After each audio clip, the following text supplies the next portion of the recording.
Maverick News presents The Rick Walker Show. Defrag your mind.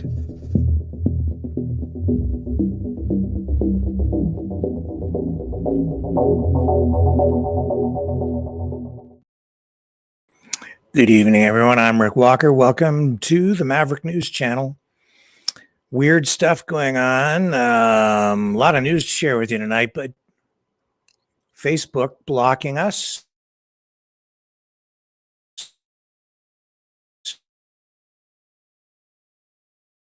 Right now, we just went live, and I see that we are not broadcasting on Facebook. No Facebook feeds at all. Totally blocked. Isn't that exciting? So while I'm on this, let me just flip over to a different platform. If they don't want us, we'll move on. We'll go there, and we'll go. Well, we don't have a lot of other options. Oh, man. What is wrong with the world today? Here we go. I don't know. I'll try getting on Facebook later. But we're still on Rumble, one YouTube channel, and Twitch tonight. We'll see how it goes. We get a lot of people over on Rumble, so hopefully that's enough for tonight. Justin Trudeau, as you know, he has paused his plan for the carbon tax on home heating oil, not natural gas, not electricity, not gasoline, home heating oil. We have Pierre Poilievre's response to that. And we'll talk about why he has done this. Why Trudeau has done this. He's in panic mode. That's why he's in panic mode. We'll update the situation in the battle between Israel and Hamas. We will update the situation with the Maine shooting as well. So we have all that and more coming up right after this.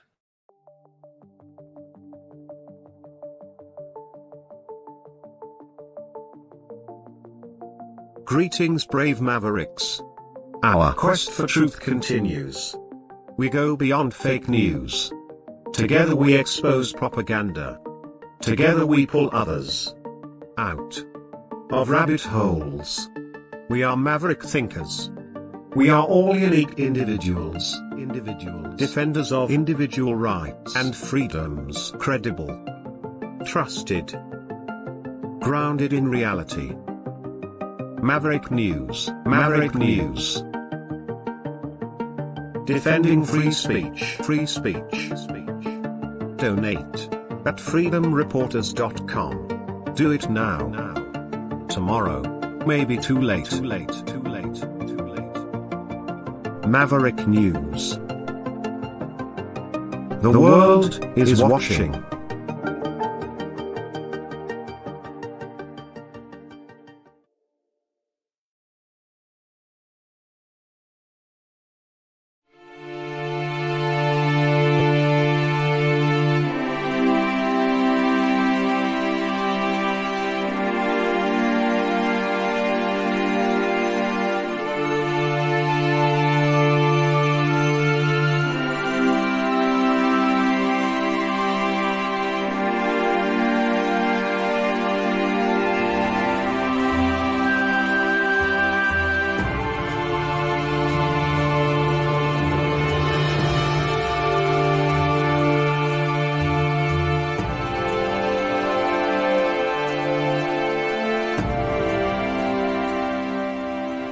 Maverick News.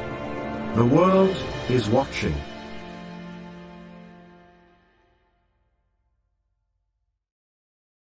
Okay.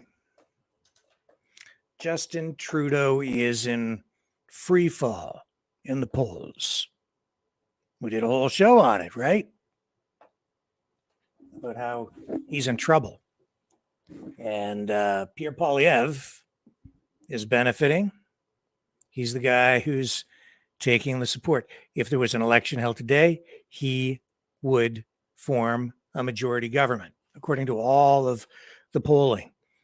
We also told you that there are liberal insiders who say that if Justin Trudeau can't pull up his socks and do better in the polls, he will likely tender his resignation early next year. That's the word we're getting from liberal insiders. Justin Trudeau is in trouble. So what did he do yesterday? He put together hastily a news conference to announce that he is going to pause the carbon tax on home heating oil. This was done at the last minute yesterday. I don't know exactly what was going through his mind. I don't know why he did this sudden, put together this news conference suddenly, but he did. I don't know why the timing is the way it is, but this is the way it is. So he is pausing the carbon tax on home heating oil, but not natural gas, not gasoline. And it's very clear that he's doing this because the carbon tax is not popular. He needs something to work with. He needs something that will help him improve his public image. He's hoping this is it, but it won't be enough because he's only pausing, not eliminating. And so today, Pierre Poilievre, leader of the Conservative Party of Canada, went on the offense again, pointed out the obvious, that if people vote for Trudeau, he's just going to slap that tax back on.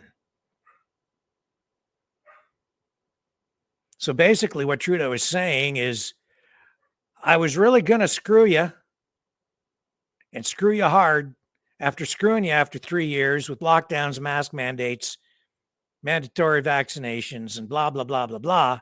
And then I was really going to screw you with the carbon tax, which has already started at the gas pumps, which is where we're paying, between $1.55 and $1.60 a liter for fuel. Says, I was really going to screw you later too with this carbon tax on home heating, but I'm going to pause it. We'll pause it. And then we'll try to incentivize people putting heat pumps into their homes. And if you don't know what a heat pump is, it's like a heat exchanger. It's a furnace that there's several different types.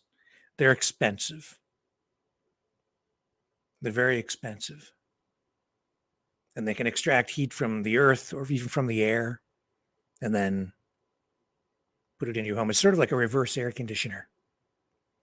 It takes heat from outside, puts it inside, refrigerates the outside, and puts the heat into your house. So that's a simple way of putting it. I'm sure that most of you know what a heat pump is. It's a special kind of furnace. So Trudeau says that he wants to incentivize the use of more heat pumps, but because it's difficult and they're expensive, he's going to give people a little more time. So he's just going to screw you later, extra hard. And that's the truth. So I'll take you back before we run Pierre Poilievre's reaction. Let's take a quick look at what old Fancy Socks had to say during his news conference when he admits that the heat pump install was about changing people's behaviors. and also claims that he actually listens to people. This is what he says. Let me find the clip. Here we go. And we listen to Canadians because we're driven by data. Yeah, right. Okay, here he is. Let me first talk a bit about the price on pollution. Economists and experts around the world have long known that putting a price on carbon emissions is the best way to drive down those emissions that cause climate change. It's the cheapest, most efficient, and most impactful way. And it's working. We are bending the curve, leading the G7 countries because of our price on pollution. And now we designed that price on pollution so that it incentivizes people to choose less polluting ways to live and work, and it puts money back in the pockets of 8 out of 10 households where the federal system applies. So it both drives behavior and puts more money back in the pockets of 8 out of 10 households across the country. So it supports people to make better choices and puts money back in their pockets. However, we've heard clearly from Atlantic Canadians through our amazing Atlantic MPs that since the federal pollution price came into force this summer, replacing provincial systems, certain features of that pollution price needed to be adjusted to work for everyone. Specifically, as Cody said, many people in Atlantic Canada and in rural communities across the country rely on home heating oil. And to be blunt, the price signal on heating oil is not resulting in enough people being able to switch to electric heat pumps, despite people wanting to move to these cleaner home heating options. Well, as a government that is focused on evidence and data and outcomes, and that is listening to Canadians, we heard you. We heard our Atlantic MPs and we heard Atlantic Canadians. We heard it through conversations at the door, conversations with other orders of government, concerns, even as people were concerned about the need to continue to fight climate change, concerns about our abilities to continue to support our families and make it through winters, and concerns that even though people wanted to do the right thing, they weren't necessarily given the option or the ability to do it. So this team behind me worked incredibly hard with our ministers, with our whole team, to get it right, to make sure that we are still leading in the fight against climate change, that we are unwavering in our commitment to protect Atlantic Canadians and indeed all Canadians from the extreme weather events that are increasingly the norm, while ensuring that people can be confident about their present and their future financially. Now, Cody talked about how all Atlantic Canadians understand as well as anyone else in the country why we need to fight climate change and what the impacts of extreme weather are on people. But we have to make sure we're fighting climate change in ways that supports all Canadians. That has been at the center of our choices as a government for the past 8 years. Fight climate change while supporting Canadians in how we do it. So that is why today we are announcing a 3-year pause on the federal pollution price on heating oil so that we can give everyone the time and ability to switch to heat pumps.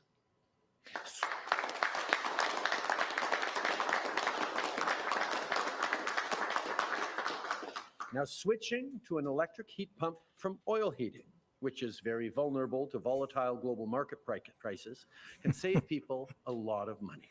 In fact, it can mean as much as thousands of dollars a year less spent on energy bills.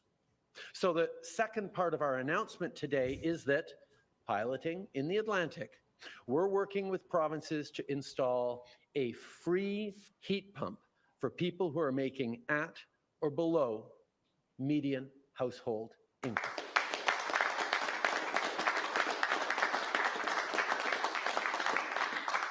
And to encourage people to sign up for the change, we're providing a $250 incentive payment. That's money in your pocket right now. Yeah, you didn't know about that one, guys. And for everyone else, we've got an enhanced program that will deliver heat pumps up front to be paid off with the savings you'll be getting over the coming years. We are switching to heat pumps off home heating oil as a region in Atlantic Canada and as a country.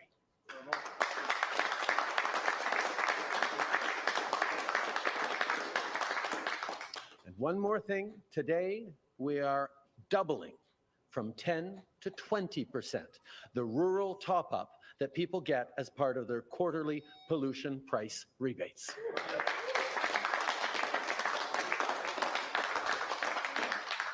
Because if you live in a rural community, you don't have the same options that people who live in cities do.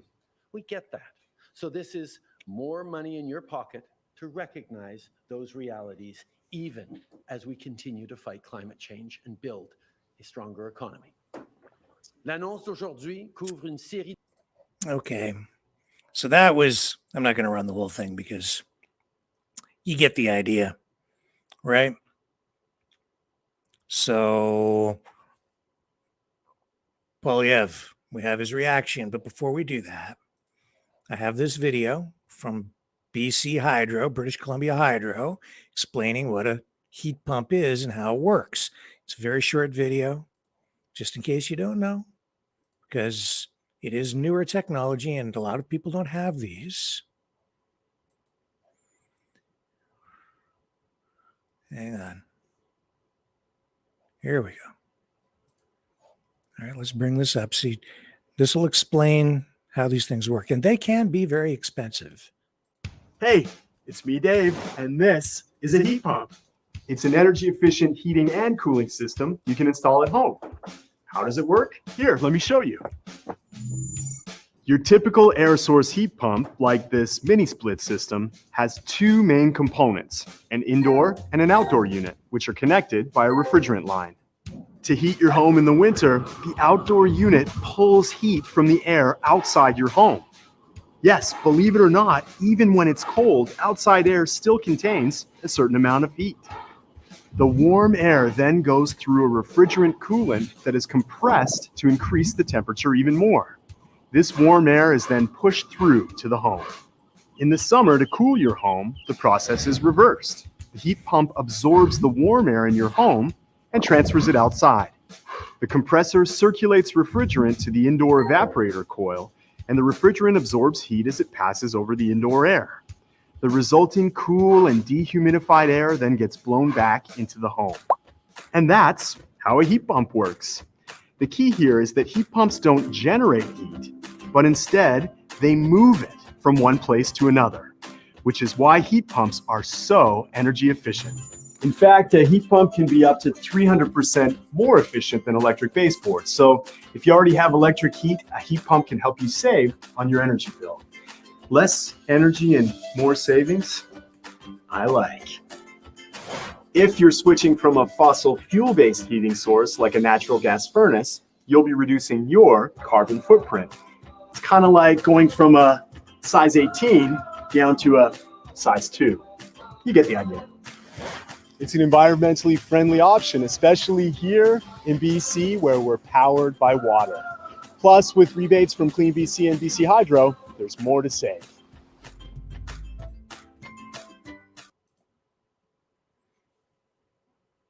Make note of him talking about BC being powered by water. Polyev is going to make reference to that. And we're going to be hearing a whole lot more about that in the months and years ahead. That's going to be a key thing for Canadians to focus on. But before, I don't want to get into that too deep tonight, but we do want Polyev and his reaction to our Prime Minister, Justin Trudeau. Here we go. Here's Poilievre's reaction. Thanks very much, everyone. What a beautiful view we have here. I'm going to be a little distracted while I speak. But thanks very much to the great Cliff Small, who is not only a proud and strong member of Parliament for the people of Newfoundland and Labrador, but also the Shadow Minister of Fisheries, fighting for the men and women who bring home the catch. Merci beaucoup d'être venu aujourd'hui. On va commencer rapidement en français. Tout d'abord, Justin Trudeau est en train de capoter. Il est en panique totale. Après 8 ans où il a dit qu'on avait besoin d'une taxe carbone. Let me get past this. All right. Go back. You'll get to English here in just a second. Qui va augmenter le coût de l'essence diesel de 17 sous le litre et 20 sous si on ajoute le taxe de vente. Et le Bloc québécois veut radicalement augmenter cette taxe. Radicalement augmenter la taxe, dit le Bloc québécois. It's coming. Here comes the English. It's coming. Voter Bloc. Ça coûte très cher voter Bloc. Donc, aujourd'hui, le Parti conservateur, Come on. guidé par le gros bon sens, Anglais, please. réclame l'abolition totale des taxes.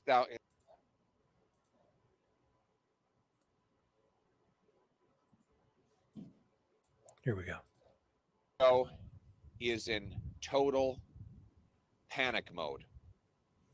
After 8 years of telling Canadians they had to pay higher carbon taxes on gas, heat, and groceries, he admitted that his carbon tax is not worth the cost of heat. Now, what caused this sudden press conference that he cobbled together on Parliament Hill with little notice? Was it because he was concerned at the 78% increase in food bank use under his watch? No. Was it because he worried that 1.9 million visits had to happen in a single month to food banks because Canadians could not feed themselves after 8 years of his leadership? No. Was it because he's worried that scurvy is making a comeback after 8 years of his government's taxes and inflationary policies? No, that didn't worry him either. It was because he was worried that he doubled the cost of housing, or that these homeless encampments are becoming common right across the country. That wasn't his concern either. What caused Justin Trudeau to freak out yesterday and hold a sudden press conference to announce that he was going to pause the carbon tax on home heating oil? The answer is that he was plummeting in the polls, and Pierre Poilievre was holding massive rallies in Liberal-held ridings to axe the tax. Justin Trudeau's not worried about the cost of living. He's worried about the cost of votes. And that's what caused his panicked flip-flop yesterday. Yesterday was the 1-year anniversary that Liberal MPs, including Liberal MPs from Newfoundland and Labrador, voted to keep taxes on home heating oil. But what does this announcement really mean? Well, one, Trudeau and the Liberals are still going to go ahead with a carbon tax on your gas and groceries, a tax they plan to quadruple to 61 cents a liter. Two, Justin Trudeau announced yesterday that if you re-elect him, he will put the tax back on your home heating oil. Three, he says, don't worry, he'll send you $11 more in the mail. $11. These days, that's a few cups of coffee. Who's going to feed themselves on $11 while he drives up the cost of the gas and diesel that you put in your car, the fuel that goes into the boats of our fishermen and into the tractors of our farmers, which will drive up the cost of all the food we bring home? That's what you're voting for if you keep Justin Trudeau or the local Atlantic Canadian Liberals elected. A 61 cents a liter carbon tax that will force our seniors to cut back on meals and go hungry. It'll mean more malnutrition. It'll mean hundreds of thousands more Canadians jamming into food banks. Lineups at food banks, they look like bread lines from the Great Depression after 8 years of Justin Trudeau. But he's not done yet. So my message to Atlantic Canadians and all Canadians, don't be fooled by Justin Trudeau's latest panic maneuver. He still plans to hit you with a 61 cent a liter carbon tax, and every single Liberal MP is responsible for making that tax apply. And finally, what about all the other Canadians who don't use home heating oil but use gas? Gas, which ironically has lower greenhouse gas emissions, will still pay the carbon tax. So working class people in the suburbs of Ontario, the prairies, and British Columbia who heat with natural gas will be cold and broke because of Justin Trudeau and his carbon tax. He's excluding, he doesn't care about them because he's making political calculations. This is not about environmental science, it's about political science. The good news is that life wasn't like this before Justin Trudeau, and it won't be like this after he's gone. Common sense conservatives are going to turn the hurt that he's caused into the hope that Canadians need. Pierre Poilievre and the common sense conservatives will axe the Trudeau tax entirely and forever. There will be no flip-flopping. There will be no turns of corners. There will be no little targeted exemptions here or gimmicks there. We will axe the Trudeau tax completely. And we will bring home more powerful paychecks with lower income taxes that reward hard work by approving natural resource projects to bring Newfoundland and Labrador's oil and gas sector roaring back to life so that we can replace the overseas oils we're bringing in with clean Canadian energy. We'll approve natural gas liquefaction projects so that we can turn dollars for dictators into paychecks for our people. We'll incentivize cities to speed up and lower the cost of building permits, to build homes that Canadians can afford. We'll bring home safety with jail and not bail for repeat violent offenders, treatment and not more tax-funded drugs for addicts. We will bring home safety by sealing our borders against illegal guns smuggled from the United States, and we will respect law-abiding and licensed sport shooters and hunters and end Justin Trudeau's harassment of them. All in all, we can sum it up in 2 words: common sense. The common sense of the common people united for our common home. Your home, my home, our home. Let's bring it home. Okay. Thank you. We'll now have time for questions from the floor. Please state your name and your outlet. Peter Cowan with CBC. I want to ask you about your plan for addressing climate change. You said technology, not taxes. Does this mean larger subsidies than already exist for clean energy and technology? And would you leave in place any regulations currently there meant to curtail greenhouse gas emissions? Thank you very much for your question. We're going to green light green projects. Right now, the biggest obstacle to clean energy is government gatekeepers. It takes 25 years to get a mine approved. That's why we don't mine lithium for electric cars' batteries. We import that refined lithium from China where they burn coal to produce it. I would quickly green light lithium mines. I would compress the timelines to assess the safety of small modular nuclear reactors so that we can power our grid with clean, green, emissions-free nuclear. I would remove the duplication so that Quebec can more quickly build its hydroelectric dams to double emissions-free hydroelectricity production in that province so that we can power the green economy of the future. I would green light tidal wave power like the kind Trudeau killed off the coast of Nova Scotia. I would incentivize and approve carbon capture and storage projects in Western Canada so that we can bring down the emissions and have the lowest emitting barrel of oil that comes out of the ground. I would green light natural gas liquefaction projects that will be the lowest emitting anywhere on Earth, using clean hydroelectricity and cold weather to liquefy the gas. and the short shipping distances to send it to Asia and shut down dirty coal-fired Asian coal-fire plants, and replace it with clean Canadian gas and send it to Europe so that we can break European dependence on Putin and Qatar and turn dollars for dictators into paychecks for our people. Thank you. Okay, next question. Hi, Cameron Kilfoy with The Telegram. Even with the changes announced by Trudeau yesterday, I'm curious how this impacts those in NL. Is it enough to help? No.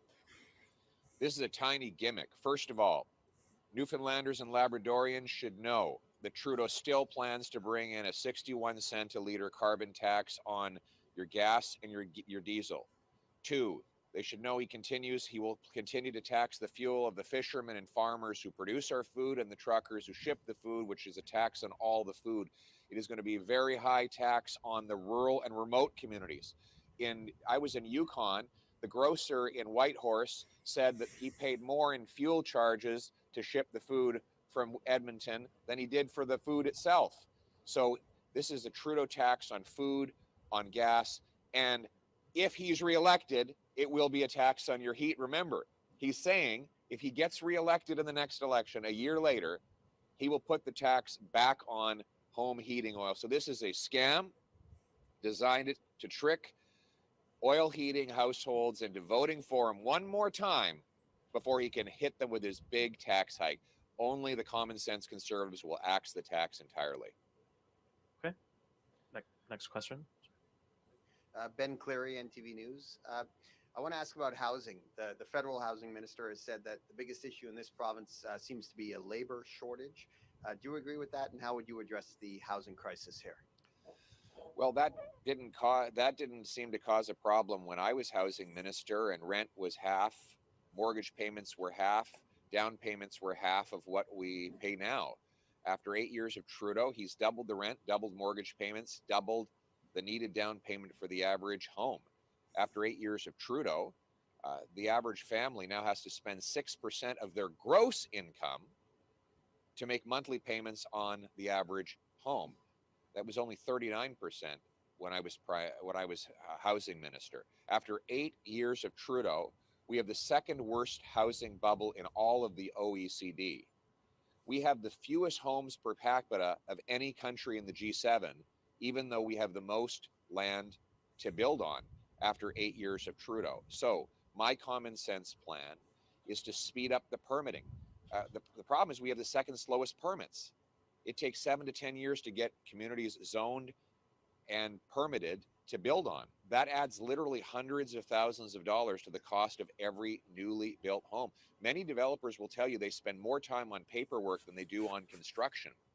My common sense plan, first and foremost, will incentivize cities to speed up and lower the cost of building permits. I'll require every city permit 15% more homes per year, or they'll lose federal grants. If they beat the target by 10%, they'll get 10% more money. They miss it by 10%, they'll get 10% less. In other words, I want to pay the city bureaucracy the way real estate agents get paid. They get paid on volume of sales. I want to pay the cities based on the volume of housing completions. I'm going to sell off 6,000 federal buildings and thousands of acres of federal land to build. I'll require CMHC, which is the bureaucracy that approves financing for apartment buildings, to hit the 60-day target for approving financing. Right now, it takes 2 years for developers to get approval from CMHC. I will cut the executive pay of CMHC by 50% if they don't get the average approval time down to 60 days. And if they still haven't done that by a year, I'll fire them all. We're going to have fast approval of financing for apartments. Build homes, not bureaucracy. Finally, the big cost right now is higher interest rates. Interest rates have gone up faster under Justin Trudeau than at any time in monetary history. Why? Because of $500 billion of inflationary deficits that bid up the goods we buy and the interest we pay. We must cap spending and cut waste to balance the budget and bring home lower mortgage rates. Thank you. Okay, next question. Hi there, I'm Sarah Smelly. I'm with the Canadian Press. Given concerns that you and others have voiced over pro-Palestinian rallies, demonstrations that some argue have amounted to support for Hamas, If you form the next government, would you introduce laws that were in place under the Harper government that criminalize the advocacy or promotion of terrorism offenses? So we would, let's distinguish. People can protest any cause they want. They can state any opinion they choose. And that will not change when I'm prime minister. I am running for prime minister to make Canada the freest nation on earth. So people are free to disagree with me on the Middle East or anything else. I have condemned people with my words, not with any proposed censorship, who have glorified the genocidal attacks by Hamas on Israeli civilians, which was the worst attack on Jews since the Holocaust. We have already a criminal prohibition on providing material support to listed terrorist organizations like Hamas. That should be enforced. If you donate, raise money, coordinate, recruit for Hamas, it is already a crime, and you should be arrested and prosecuted if you do that.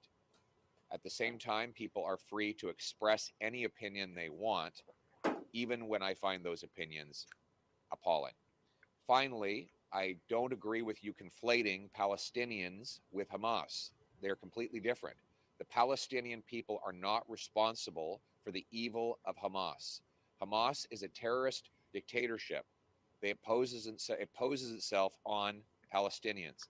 Palestinians are the Palestinian people themselves are innocent. Their lives are precious, and we should do everything we can to protect them and their families during this difficult time. And the Conservative Party expresses total solidarity with Canadian Jews and Canadian Muslims, both of whom are suffering because of this horrendous war that Hamas has unleashed and the evil that that organization represents.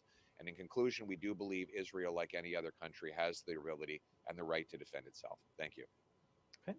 Next question. Andrew Robinson, allnewfoundlandlabrador.com. Regarding the recent Supreme Court decision that struck down most of the Impact Assessment Act, I was wondering what you might suggest the federal government should look at in terms of bringing anything to replace it. We should replace Trudeau's anti-development law C-69, now found unconstitutional by the courts, with a common sense law that consults First Nations, protects our environment, but gets decisions made. Our goal should be to have decisions within 1 year of an application. That way we could unleash the production of Canadian resources and do it in the most environmentally responsible way. You know, right now it takes 25 years to approve a mine in Canada. I ask people, do we find anything out about a mining project in year 22 and 23 that we couldn't have found out in year 1? Same thing with nuclear power. It takes 11, 12, 13 years to get a nuclear power plant approved. Are we really learning anything in year 11 of that process that we couldn't have learned in year 1? Why don't we have the same strong environmental protections, but apply them more quickly? Finally, I would also recognize the environmental damage that is done by blocking Canada from harvesting its resources. When we don't produce resources, we cede the market to environmentally irresponsible foreign dictatorships. A common sense conservative government led by Pierre Poilievre will greenlight Canada's natural resource projects so that we can bring home powerful paychecks to our people. Okay, thank you. Next question. Brian Callahan with VOCM News. You've mentioned the green lighting and expediting potential power projects. In the same vein, we've just had a recent massive wind project on the west coast of Newfoundland. The Federal Assessment Agency chose not to review it. People there are worried about the environmental impacts. Are you unknown with this new industry? Are you concerned about those potential environmental impacts if you're speeding up and expediting the environmental assessment process? I don't think the problem is speed. I think the problem is we need to have the best science, the best information, and a careful, meticulous review, but we have to do them quickly. There's no reason why we can't apply the science and the data in 6 months or a year rather than 7 or 8 years. We need more power.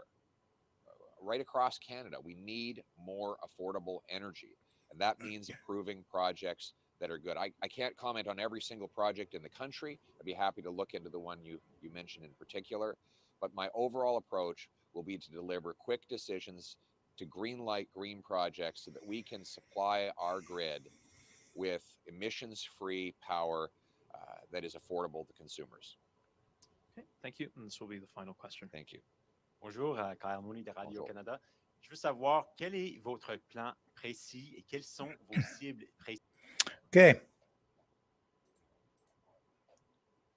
So Polyev scoring more points today, even though Justin Trudeau taking steps to break his free fall in the polls by trying to give something back that he was about to take away and make himself look good in the process, saying, I was really going to screw you hard, but I'm going to wait until after the next election to screw you. So if you vote for me, I'll screw you really hard after I get back in, but I won't screw you before. Aren't you happy about that? And I don't think Canadians will be very happy about it. It'll fool some of the people for some of the time, but not all of the people for all of the time. In fact, I don't think he's fooling very many people at any time anymore. It's just a matter of time before Justin Trudeau is gone.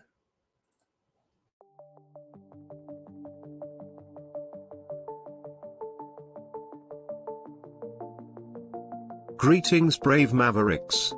Our quest for truth continues. We go beyond fake news. Together we expose propaganda. Together we pull others out of rabbit holes. We are maverick thinkers. We are all unique individuals.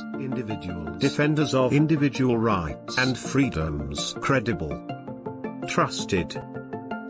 Grounded in reality. Maverick News. Maverick News. Defending free speech. Free speech. Donate at freedomreporters.com. Do it now. Tomorrow may be too late.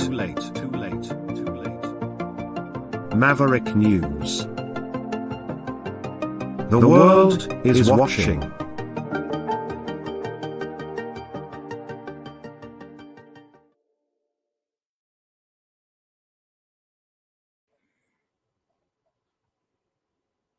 I'm back. All right. So what do we know about that Maine shooting today? Well, we know that the manhunt is intensifying for Robert Card, who is accused of killing those 18 people and injuring 13 others in that mass shooting in Lewiston, Maine, Wednesday night. That shooting took place in two locations, a bowling alley where a children's league was taking place and at a local bar. Now that shelter in place order has been rescinded, and hunting, though, remains banned in 4 cities in that area. The victims range in age from 14 to 76 years of age. And of course, this has sent shockwaves through the entire region, through the community of Lewiston, where residents have started to emerge from their shelter in place locations. And the process, of course, of grieving has begun. The suspect, we know, did leave a suicide note at his home. And the suspect's sister says he might have been looking for his ex.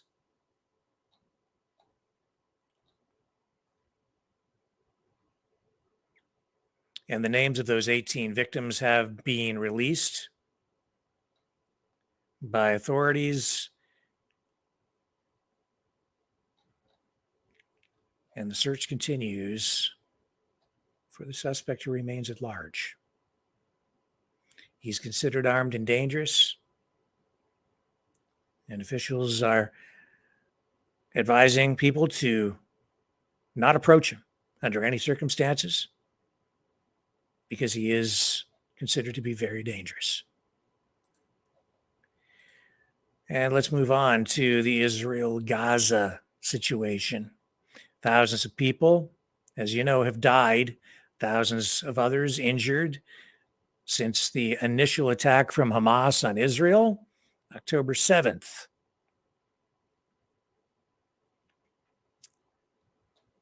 Where Israel is now retaliating.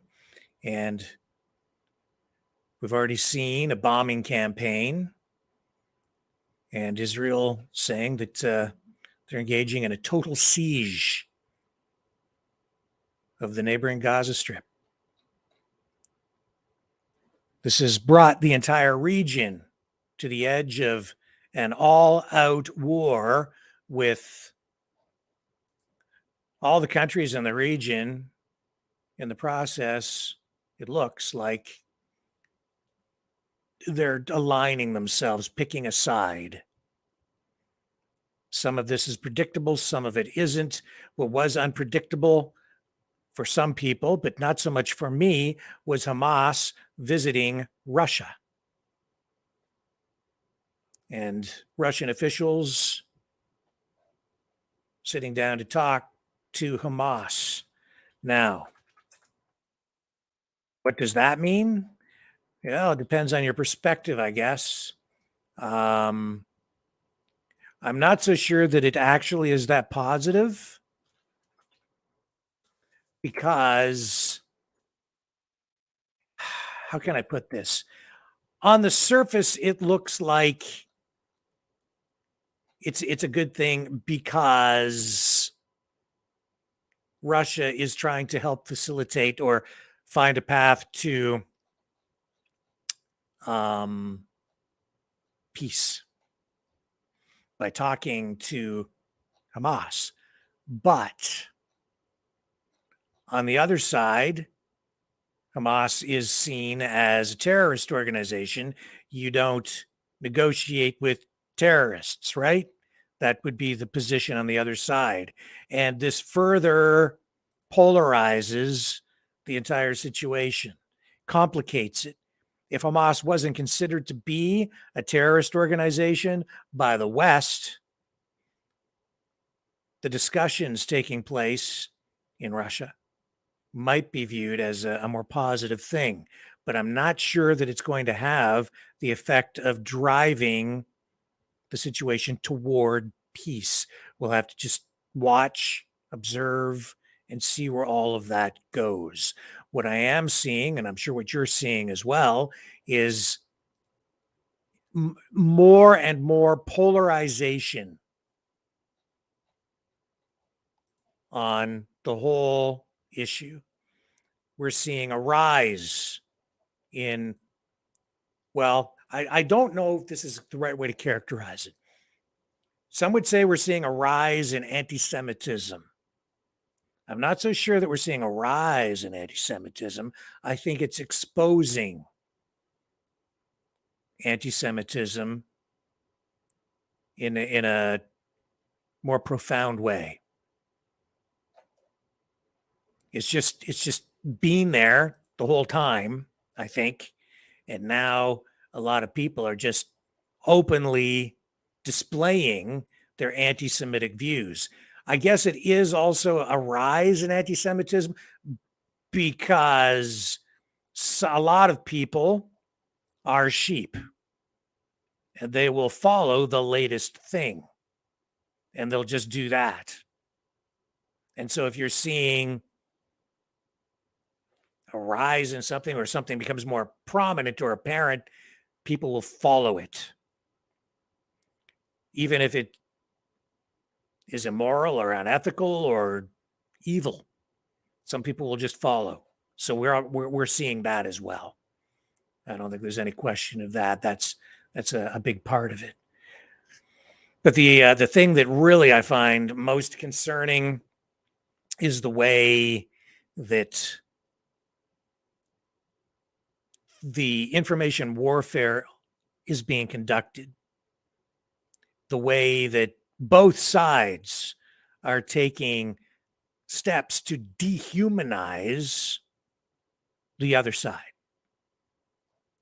Israel, well, calling Palestinians, Hamas, animals, human animals. On the other side, also steps being taken to characterize, portray Jews as subhuman. It's the same rhetoric back and forth. It's extremely disturbing. And I'm going to play you a clip. I like Michael Savage, but even he is engaging in exactly this kind of rhetoric. Of course, he is pro-Israel all the way, of course. And I'm just going to play a little bit from his podcast today. Here we go. Let me bring this up for you. Listen to his language here. Educated, beautiful. It'll come up here in a moment. And she comes out and tells the big lie that Israel is committing the atrocities. Just can't believe the images that we're seeing every single day coming out of Gaza. We are just shocked and disappointed by the world's reaction. And, are we being told that it is wrong to kill a family, an entire family at gunpoint, but it's okay to shell them to death? I mean, there is a glaring double standard here. So the silence is deafening, and to many in our region, it makes the Western world complicit, through their support and through the cover that they give Israel, that it is just its right to defend itself. Many in the Arab world are looking at the Western world as not just tolerating this, but as aiding and abetting it. And then later today, video footage was released. I could run it for you today on this YouTube piece, but I don't even want to do it. It's too shocking, even for me. I'm still shaking from what I watched. This was raw footage released today, taken by some of the subhuman animals called Hamas. Subhuman animals called Hamas. Subhuman animals. They're not human beings. When I saw what they did to men, women, children, even dogs, they shot the dogs. Shouldn't that affect you liberal morons, you psychopaths? The sickest thing I saw were fat, ugly lesbians running around campuses, free Palestine. Do you know what they do to lesbians in Gaza or Iran? These people are mentally ill. Do you understand how sick the left really is? And then to top it off, I go to a mall today to buy some vegetables at a farmer's market, and there's this old man selling newspapers, a local newspaper that no one wants to buy. And I see this old hippie with a ponytail talking with him rather loudly, saying, I don't know why to the old newsman, the guy's just a peddler of, giving out papers for free, says to him, oh, did you see the Jews, he's saying out loud, real loud, are hated by the left after so many of them are on the left. So I decided, I can't argue with everyone I listen to or in the street. He's entitled to his opinion, as faulty as he may be, or as whatever he's thinking, it's his opinion. After all, I'm an older man. I'm not looking for a fight. But I watch what's going on in this country. The hatred for Jews right now is at a fever pitch, coming primarily from the left, but not solely from the left, incidentally. Here's the strange twist. The people you consider to be patriots and on the right are also now openly hating Israel. They don't know what the hell they're talking about. They think Israel was created in 1947 out of thin air. They think all the Jews were imported from the survivors of the death camps. The ignorance is overwhelming to me. You have to go back in history, which I gave to you on one of my most recent podcasts, which I don't want to repeat to you, but Jews have been in the Holy Land since 2000 BC. 2000 BC, Jews have been in that land. And as far as this notion of Palestine, do you know where the name came from? It came from the Romans. Do you know where this concept of Palestine was magnified? By the Soviets. Way back in time, the Soviets told Arafat to stop calling for the death of Israel and the death of Jews. And the Soviets told Arafat, start calling for the liberation or free Palestine. It was the Soviets who told him, do not say kill the Jews, say free Palestine, and make yourself, therefore, into the minority. Now, remember, there's hundreds and hundreds of millions of Muslims surrounding a few million Jews. The true minority are the Jews in Israel.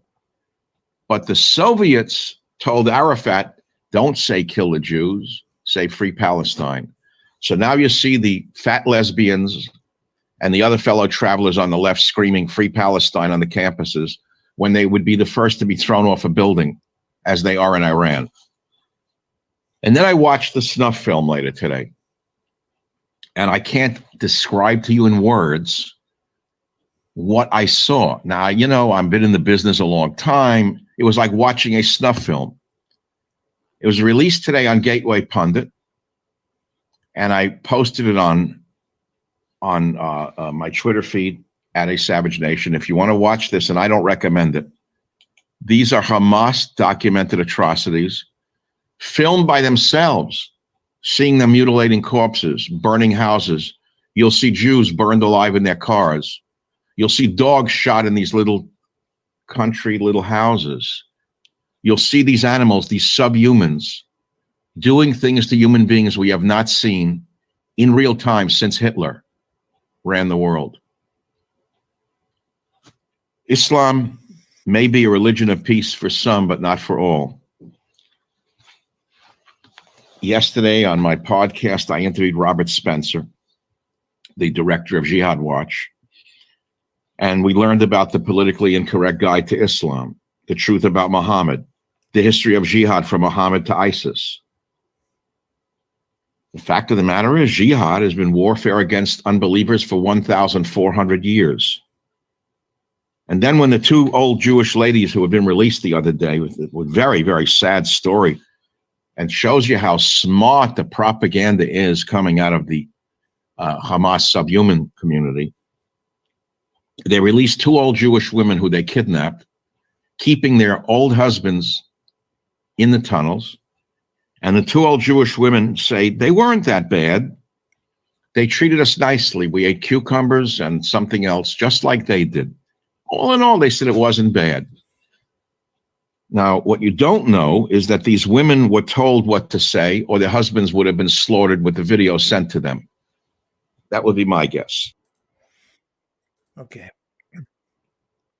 So that gives you a sample of the Michael Savage podcast from today. And again, I like Michael Savage, but the rhetoric, the choice of words referring to the Palestinians and Hamas is subhuman. I have that video that he's referring to. If you can tell me when here's the thing about this video, and this is what I'm thinking. I don't like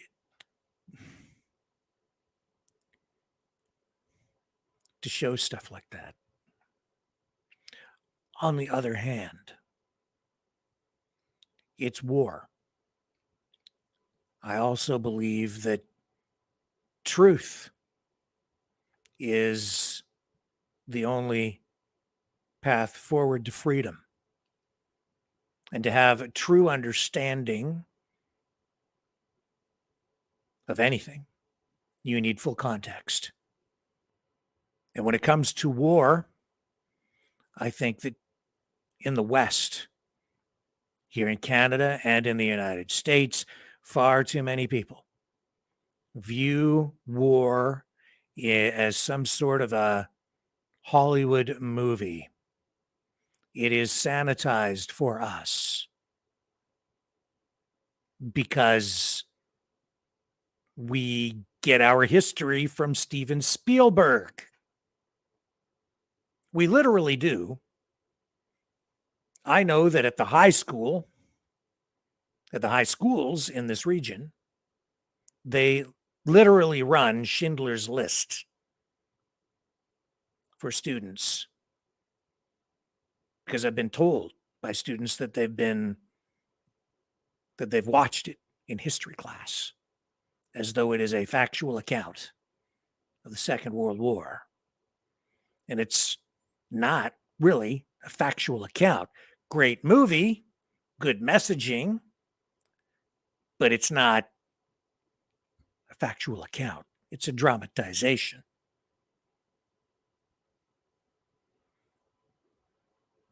Vietnam was a war that came into people's living rooms because people saw the reality of the war for the first time in that way, not in real time, but in a way that put them fairly close to the action and fairly close to real time. It resulted in a lot of anti-war activities and protests back in the day because people found it so disturbing. So I'm willing to run it. I will let you guys decide and comment in the chat. You want me to run that footage tonight? I will. We will jump off YouTube. We're not on Facebook anyway. It looks like we're blocked on all the Facebook platforms for tonight. I'm not sure if it's that we're being blocked. I know that they've been having some technical issues accepting live streams from everyone.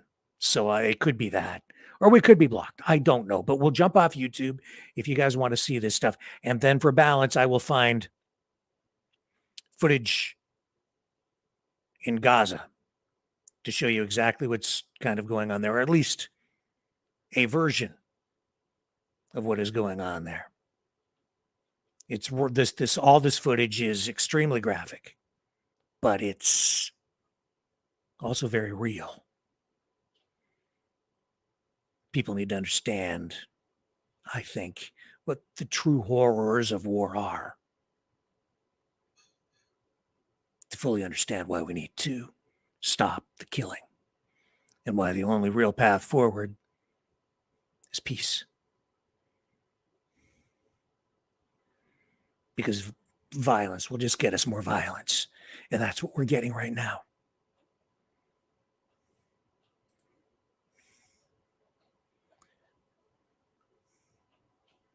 Okay, so I see people saying, yes, run it, run it, run it. I'm going to give it a few minutes. I'm going to make a couple more points here and make reference to a few more things related to this before we get to that point.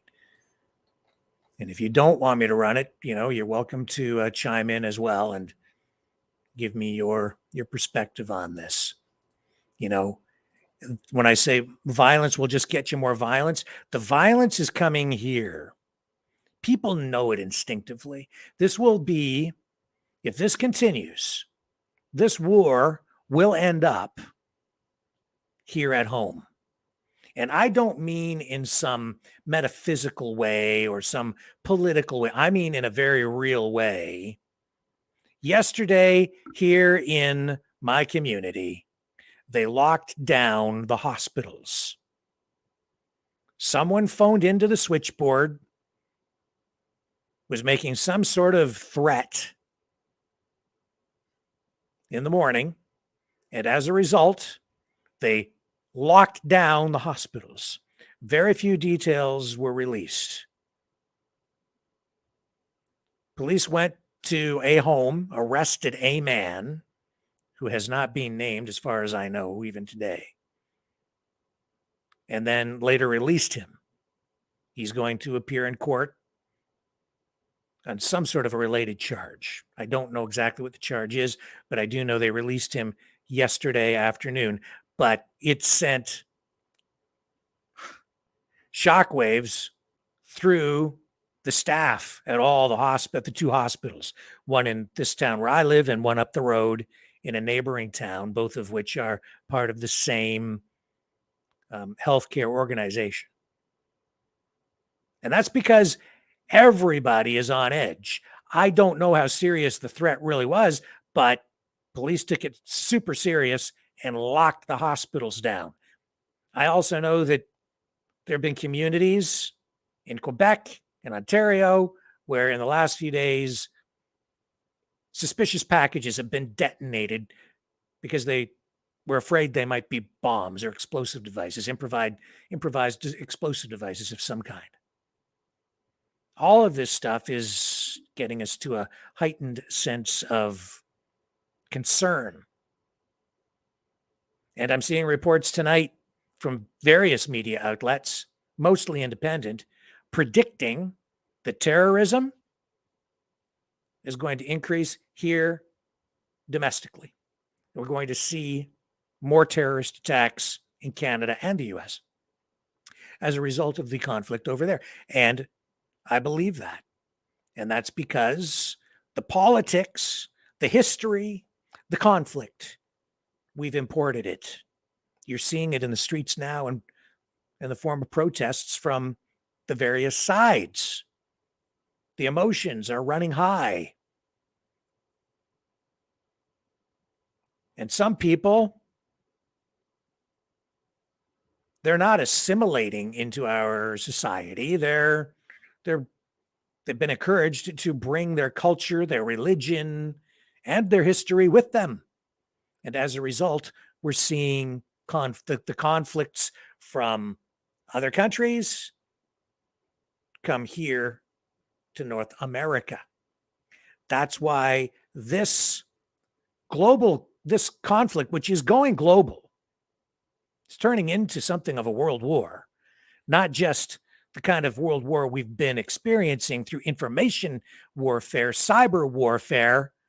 It's turned into a kinetic war now on a couple of fronts: Ukraine, Israel, Palestine. Countries aligning themselves. This is a prelude, I fear, of things to come. And the cyber attacks are ramping up. That kind of warfare still continues. In fact, again, here in my own hometown today, let me find you the page on this. Cyber attack, the same hospitals, not just the two hospitals in my area, but the hospitals all through this region. The victim of a cyber attack there it is right there. Okay, so I'll bring this up for you on the screen. This is the local radio station reporting on this today. A cyber attack at the Chatham-Kent Health Alliance. And it affected the systems there. Now, what was the motivation behind it? Who did it? We still don't know. They have called in a third-party outside cybersecurity team to investigate and try to get their systems back online. But all the hospitals in this region, the victim of some kind of a cyber attack that has affected their computer systems. And just given the situation in the Middle East, the protests we're seeing here, it's just got everybody on edge and wondering what is really going on. Cyber attacks, predictions of more terrorism, and we already have some terrorism here as it is. We're just going to see more of it, I fear. I hope not. I hope I am wrong. But I don't think I am. Because we're seeing a rise in anti-Semitism. I said this the other night, and I'm just gonna touch on it tonight a little bit. I think we need to talk about this in broader strokes and in more detail another night. But I did say 3-4 nights ago that what people, even within the freedom movement, are not aware of is that we're being channeled and lied to and manipulated. And it's been going on, especially over the past 3 years, with people on all sides of the political spectrum trying to pull us down into rabbit holes and indoctrinate us into one political ideology or another. And specifically, as it relates to anti-Semitism, and I will get into this in more detail, maybe tomorrow, the people doing this have been shifting their language. You're seeing it on, and I don't even like using this left-right idea when it comes to the political spectrum. I think of it more as a circular thing. But what you're seeing is that if the people are described as being on the far right, they're doing it with their own language. They're doing it with using words like elite, the elite, and shifting blame onto the elite. And people also on the left, and I stand by what I said the other night, people on the left also are within the populist movement that has become also part of the freedom movement in Canada and the US. And they also are using new words or recrafted words in order to sort of pull people into their political sphere on the sly without people realizing.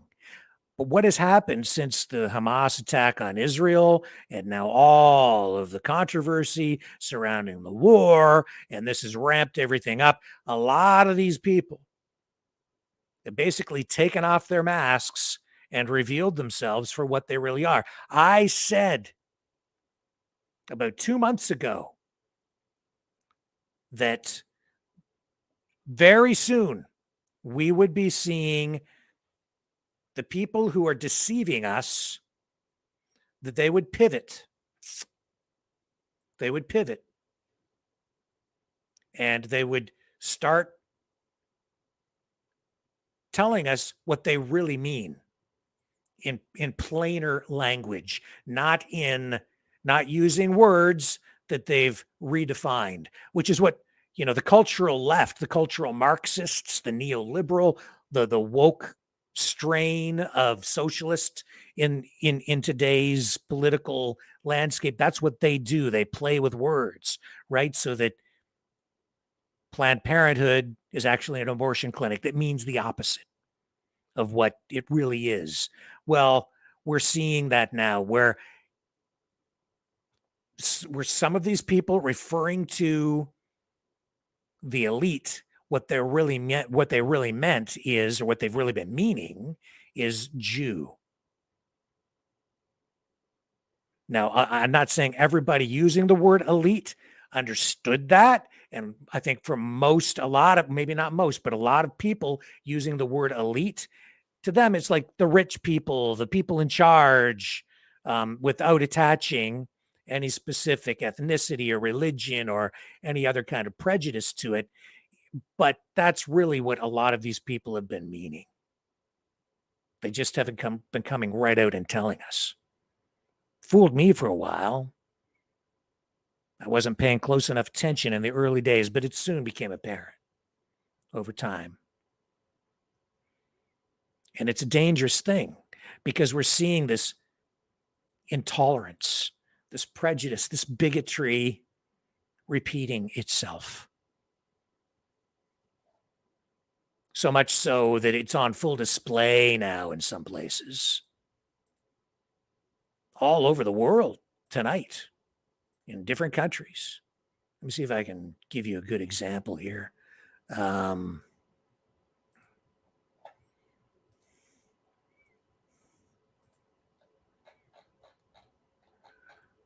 I can give you something.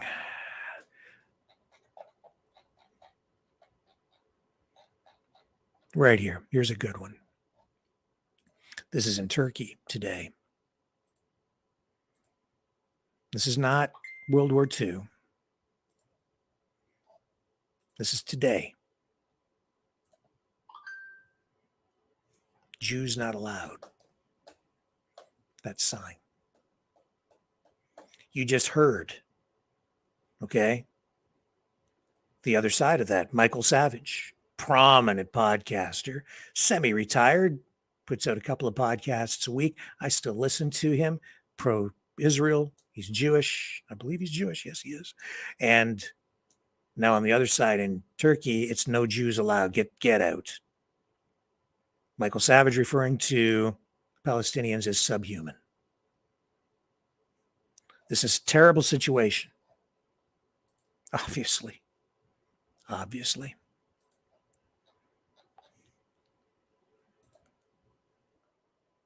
And we're going to go live right now to Ottawa and Chris Dacey.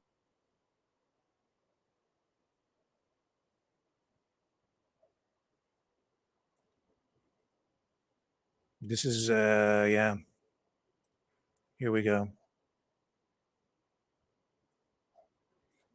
And this is going on. We're live right now with Chris Dacey out of Ottawa.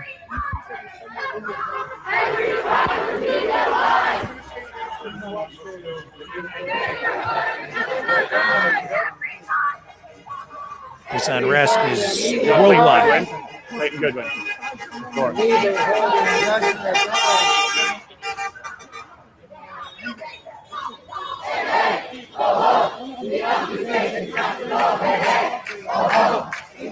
don't want to get too far in.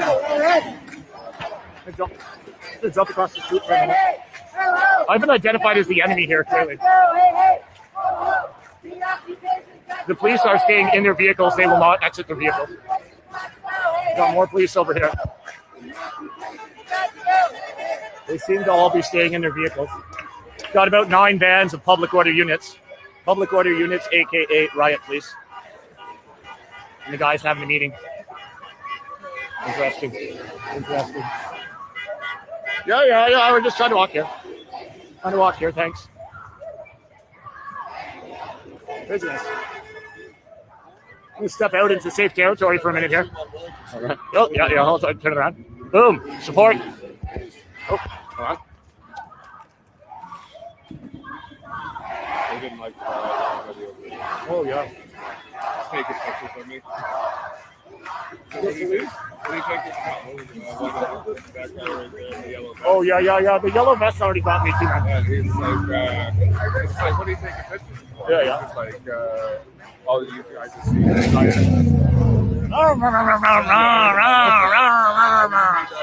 see you got a diagonal on. There we go. They don't have the views. Oh, okay. Oh, yeah. That's Philip on the front of your shirt, Right, man. Philip. Dude. Big trouble. I went in there, man. They identified me as the enemy immediately. I know. Started getting in my face, and they're like, a guy follows me around for like 5 minutes, puts it in my face, hits my phone. Then they're like, he's stalking him. Right. Look, this nonsense.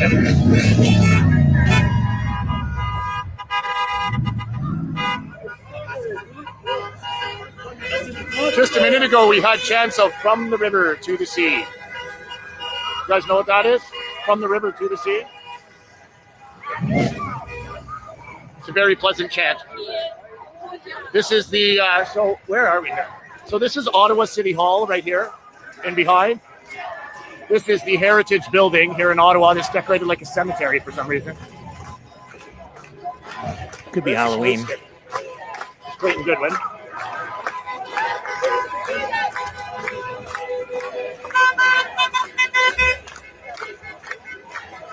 This is spot, man. This is spot.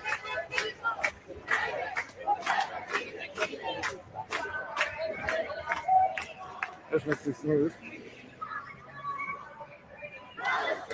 Oh, yeah. Smoothie getting the shots. You got any better? 9%. Oh yeah, look. Oh, we got a drone. Oh yeah. Ariel.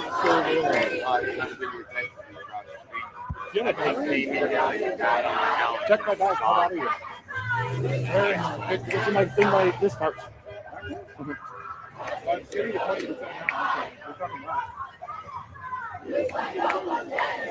Press the button.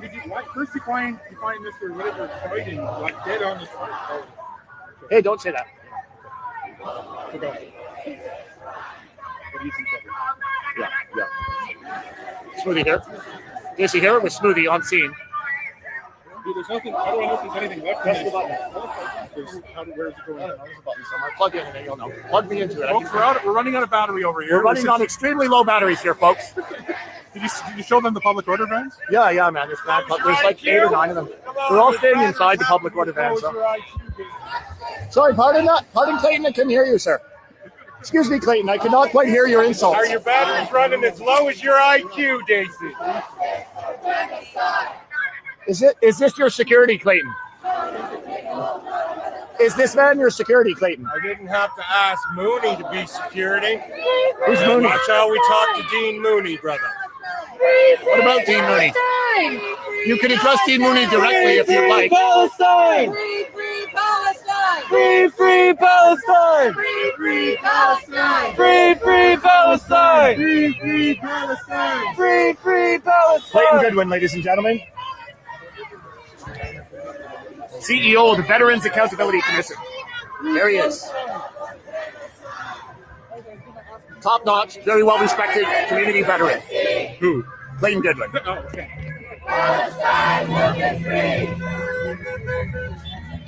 Clayton always chooses the right side of every fight. Always there. These people might be hungry, Clayton.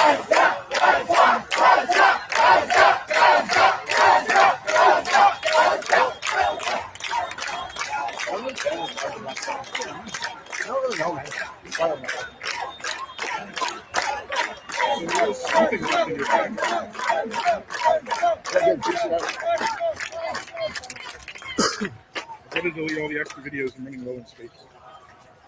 You didn't tell me there was some big protest today. I didn't know there was, man. I was just coming back. Free Palestine! Free Palestine! That one didn't really track. End the siege of Gaza now! End the siege of Gaza now! End the siege of Gaza now!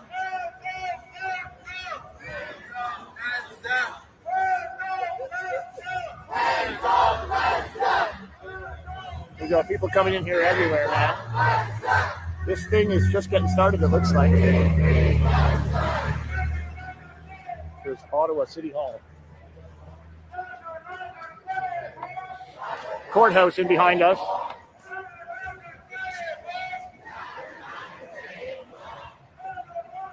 Another 1, 2, 3, 4 units here, I guess.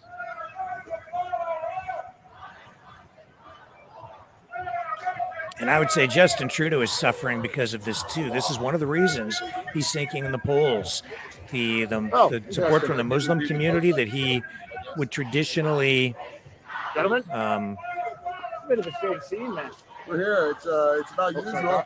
It's slipping. It's not on Wellington Street, but we like this new location. The Human Rights Memorial is, a good place. It's a legitimate place to come and bring your thing. And we're so great. Any person who will stand up on the street and try to solve the world's problems by coming together in person.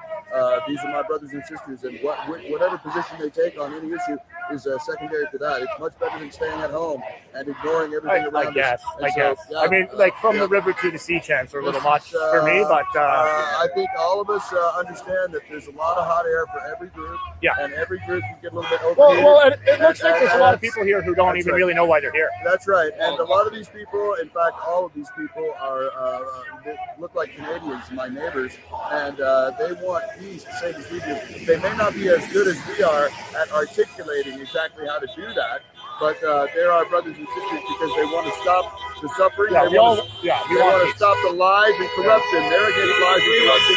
The same as us. That's right. Stop the lies. Stop the killing and the war machine. We're here to stop the war machine. And Stop needless suffering. Stop the slaughter of innocents. Stop the war machine. And the war machine affects them the same way it affects us, the same way it affects everyone. The war machine affects everyone. The war machine, yes. And we're here to say no to that. And these are our brothers and sisters. We're with them for that. Whoever wants to stop that war machine. I didn't come in here at all like. I mean, I just came in here silently, and I was pegged as an enemy somehow. No, we're not the enemy. We're with these people. We want to stop the war machine. These guys want to stop the war machine. We're with them. And yes, it doesn't matter which side it is. The war machine doesn't care which side you're on. It just kills. Yeah, it'll eat you up regardless. That's right. It will. And its mission is money, power, and death. That's right. And so that's right. Exactly right. But this is good. We want people out doing this kind of thing. I'm going to go watch Mr. Smooth back there. They're very good at it. Yeah. Somebody watch my back.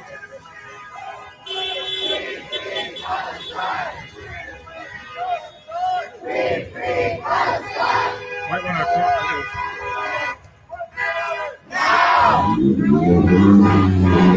How's it going? Chris Casey Media?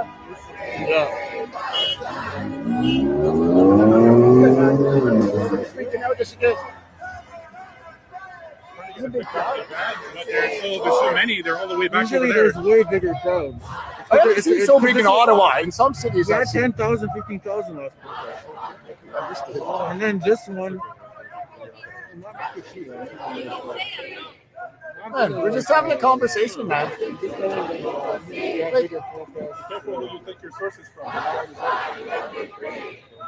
You're making enemies of people that are just trying to make friends, man. So be it. Okay, well, anyways, thanks for coming. So I'm here trying to have a conversation with a guy, right? But certain people won't allow that. Somebody here said I'm I guess persona non grata. Can't talk to me. Try to have a conversation with the guy, and then you get a yellow vest come in and tell you no. Interesting.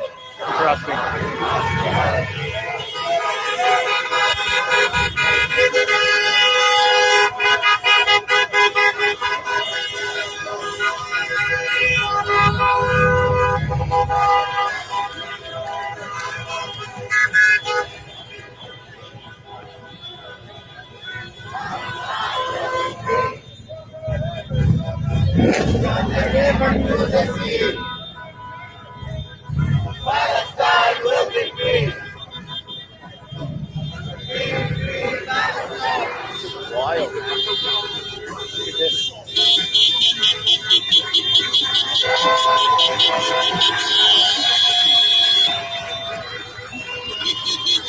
So Chris Stacey making reference to that chant from the river to the sea, Palestine will be free. That really means that they would like to wipe Israel off the face of the planet. All right.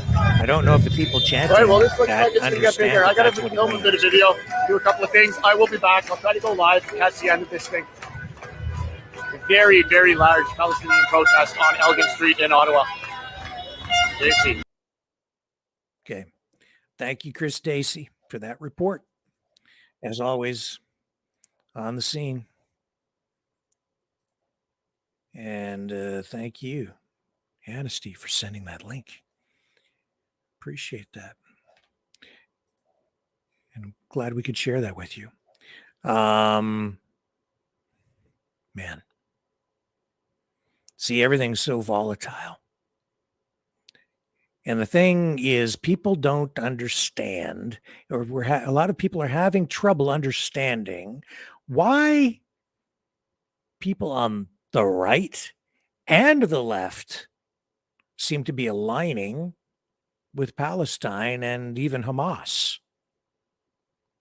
To a lot of people, it doesn't make sense. And I understand why it doesn't make sense. But it does. It absolutely does make sense if you really, truly know your history. It makes perfect sense. I'm not going to dig into all of it tonight, but I've told you in previous nights that the politics has become,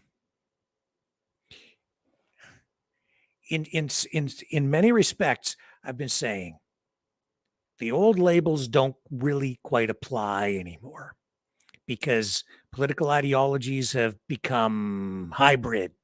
They've morphed. You have different strains of political ideologies. And that's why I refer to the globalists as really communo-fascists, authoritarians, but international globalists, authoritarians, with a kind of a hybrid communist, fascistic political ideology that they're imposing on the world. And then on the other side, you have sort of a nationalistic socialism that has taken hold. And then somewhere out there is, I think, at least in my mind, what I thought the West used to represent, which was liberty, freedom, what the United States was founded on as a republic. But these things are difficult to keep, to hold on to, especially if you're talking about a democracy, because democracy's Achilles heel, its weakness is also its strength, which is democracy itself. Because democracy is an open system, and if it embraces freedom and freedom of speech, freedom of expression, freedom of political thought, then people with political ideologies that run contrary to and in opposition to democracy, freedom, liberty, personal, individual rights and freedoms, they're free to participate in the system and even take it over using the system. Much of that has actually been going on for quite some time. Our free society has been under intense political pressure, and it's reached a point where I think a lot of things are ready to explode. History is, in many respects, repeating itself right in front of our eyes as we speak. You just watched some of it. The difference this time around, which is different than World War I, different than World War II, different than the time periods before all of that, is that, if you go back to World War II and World War I, the West was here. We were insulated by the oceans. But now we're insulated no more. That insulation before allowed the West to get involved from a distance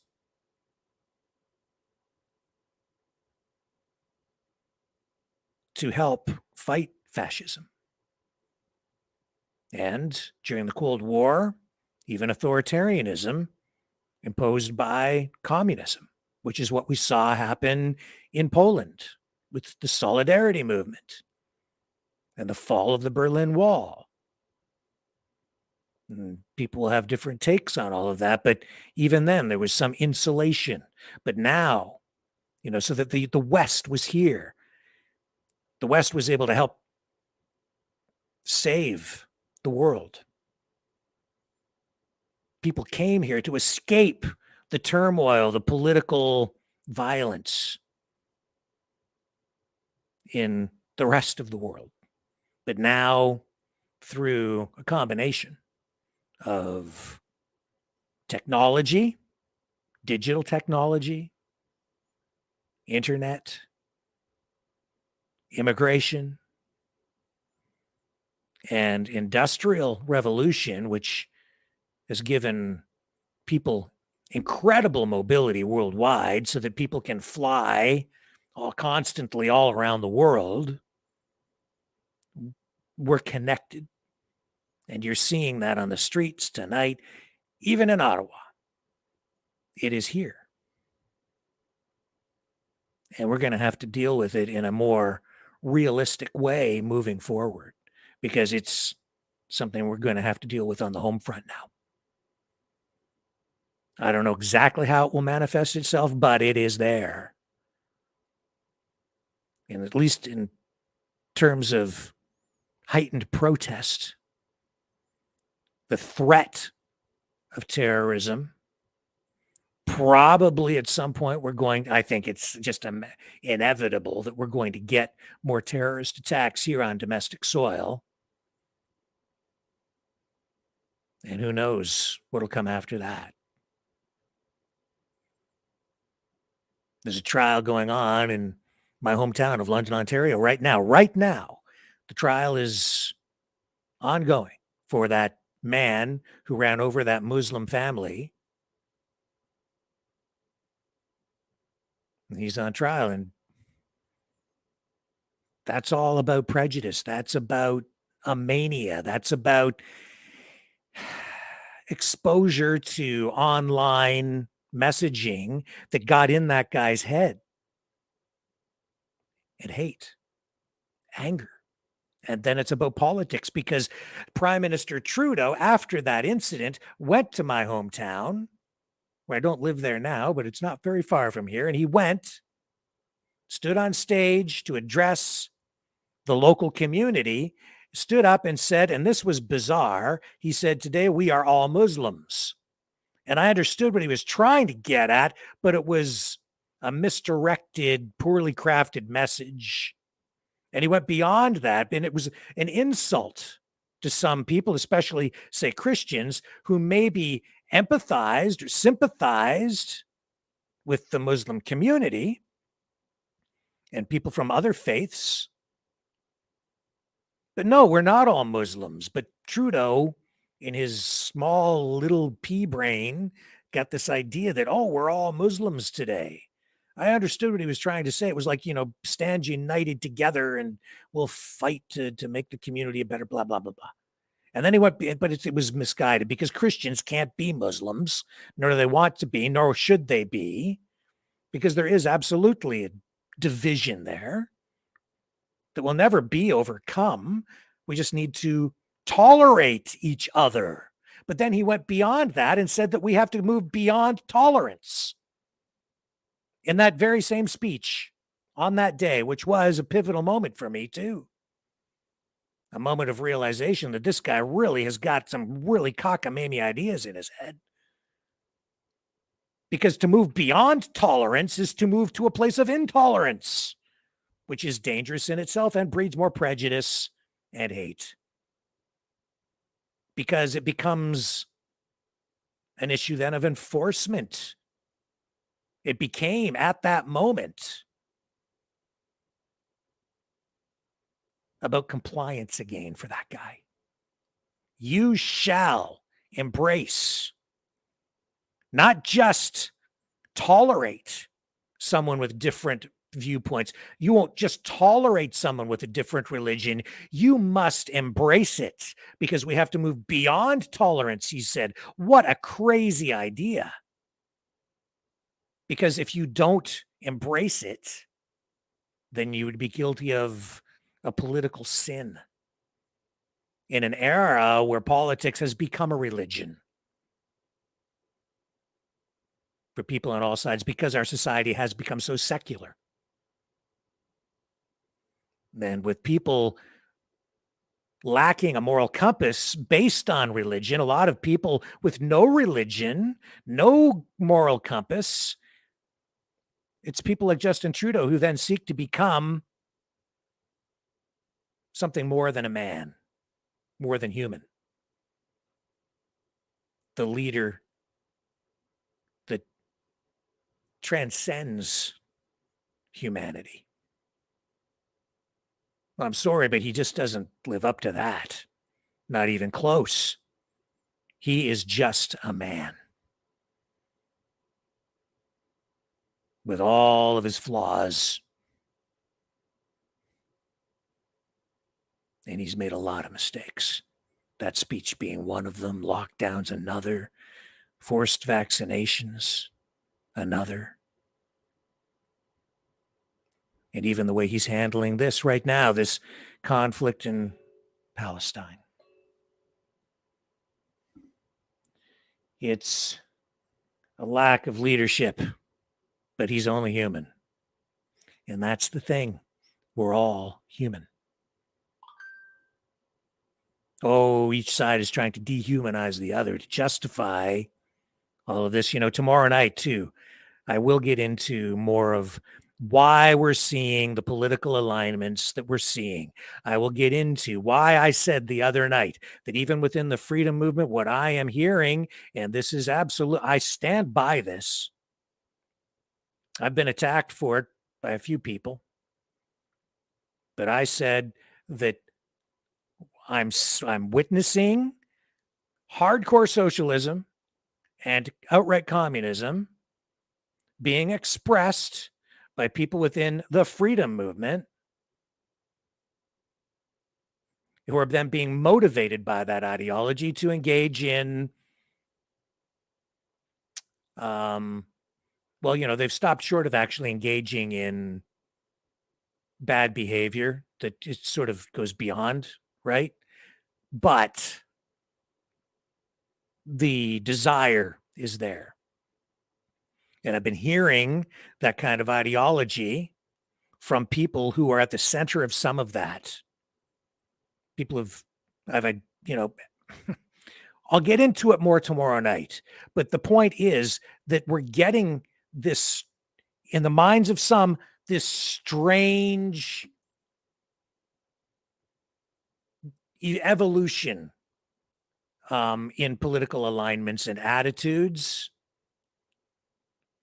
that's really bringing the left, if you want to call it that, and the right, if you want to call it that, the extremes of both sides, sort of together. Both of which are engaging in a form of anti-Semitism. And the anti-Semitism we are witnessing today really is not dependent on the victimization of true Jewish people. It isn't just that. Jew is being redefined as well. The way that's being portrayed and sold to people as part of this political ideology is morphing and evolving as well. Jew means something a little bit different today than it used to. It's certainly directly aimed at Judaism, but it's also directed more broadly at the elite, the people who control the money, the people who control the power, the people who control the media. It's all aimed at those people. It's actually the same old cliche, just being expressed in a different way. And it's dangerous. And now the people who have been pushing that narrative for a long time in sort of cloaked and shadowy ways, using clever language and euphemisms, are now barely even hiding it. I will show you in more detail what I'm talking about tomorrow night. It's extremely important that people begin to understand what they're being pulled into. And I don't hear anybody else talking about this in this way. Well, very, very, very few people, because it's not really readily apparent to folks, because people tend to think of politics in terms of black and white, good versus evil, up versus down. They don't see the shades of gray. But you know what is black and white? The result. Death. Death. War. Suffering. Everything going on right now is just a huge mistake.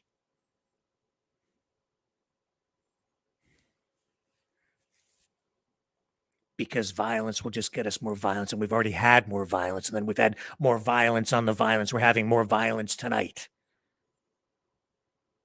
And we've had enough violence now that I think we're almost guaranteed at least another decade, maybe another century of violence. We just heard from those guys on the street there during that live stream from Ottawa at the protest saying they want to stop the war machine.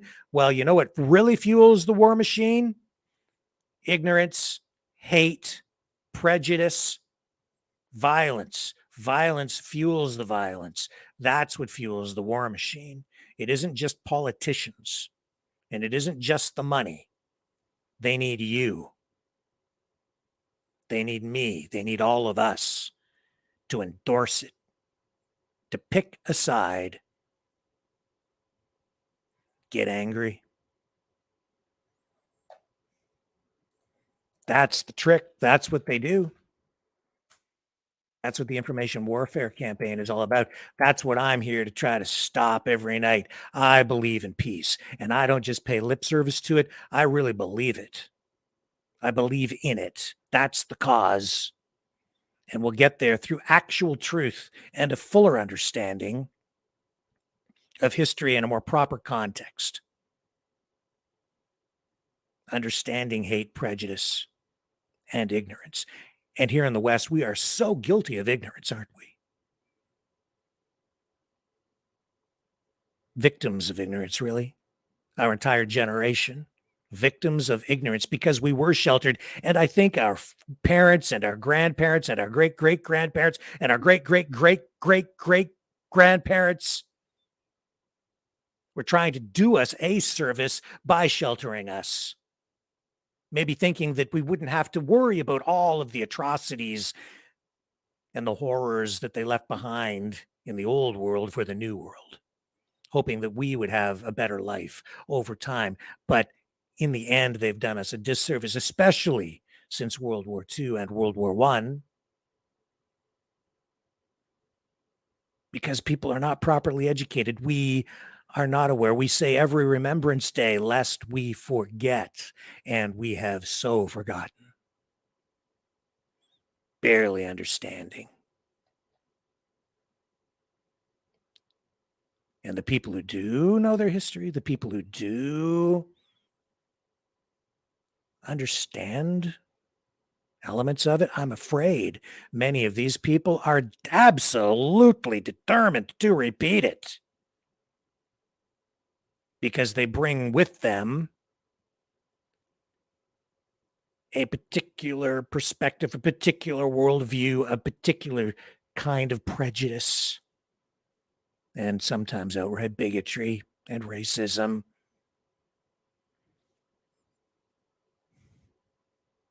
And so they're selling stuff to you, man. They're selling it to you. They're all trying to sell us something. I don't think I'm the most popular podcaster out there these days because I'm just not picking a side. I'm in this different place where I'm trying to still employ and maybe even get back to in a more serious way the ethics and the commitment to impartiality, trying to be unbiased, to present all sides of a story for a greater understanding so people can really participate in the process and get to a better place, get closer to the truth so that we can get to peace and building a better society for everyone, a better world together.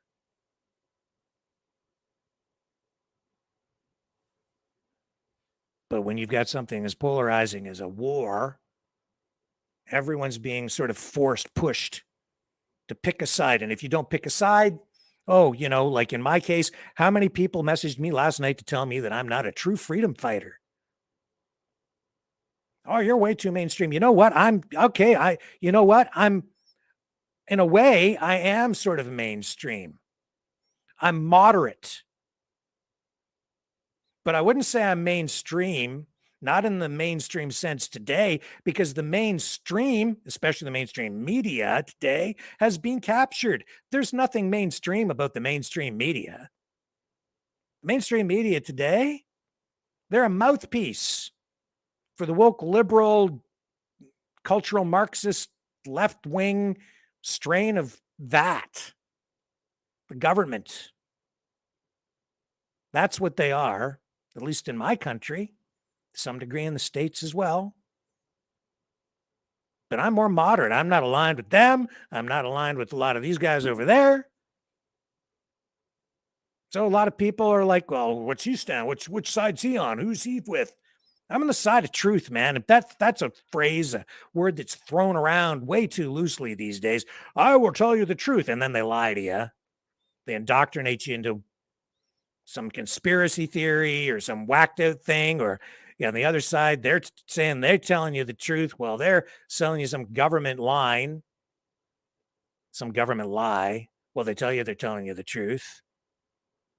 And here I am saying that I'm telling you the truth. Well, I'm saying I'm just trying to get you closer there. I'm trying to give you all the information so you can make your own determination. I am still committed to the ideals of real journalism. That's what this place is about. That's true freedom, because it's about freeing you. I'm trying to free you from the psychological conditioning that they are bombarding you with. That's why I'm going to run this video, to show you the reality. And this isn't the whole story. This isn't the whole reality of what war is about. But it is a horror. And it is a part of the reality. It is a part of the perspective. Now, if you're, I'm going to jump off YouTube here now, folks. So if you're not watching on Rumble, please go over to Rumble, because this program will continue over there. I cannot run this on YouTube.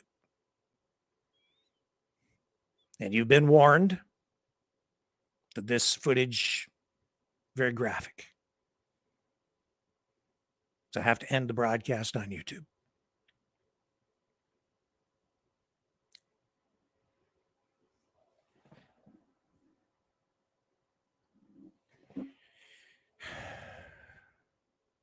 We're going to take a break. I'm going to post this in the chat again one more time. If you are watching on YouTube, here's the link. So you can go to our Rumble channel.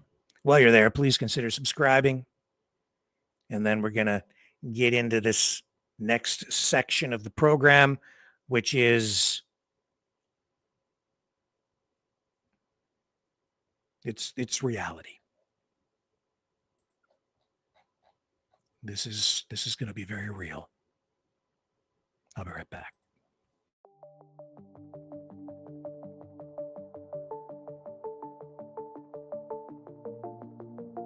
Greetings, brave Mavericks. Our quest for truth continues. We go beyond fake news. Together we expose propaganda. Together we pull others out of rabbit holes. We are maverick thinkers. We are all unique individuals. Defenders of individual rights and freedoms. Credible. Trusted. Grounded in reality. Maverick News. Maverick News. Defending free speech. Free speech. Donate at freedomreporters.com. Do it now. Tomorrow may be too late. Maverick News. The world is watching.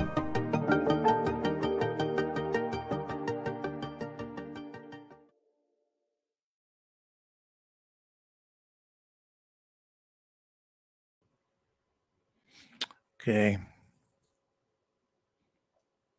I'm back. Here's the footage. Released by Israel, I guess, apparently, but shot by Hamas during the initial attack. This is what happened. Shot by Hamas. Here we go. I'm going to dump off YouTube now. If you're not on Rumble, then you have to go over there. But goodbye, YouTube. Sorry, YouTube. We'd stay there, but this is just way too much.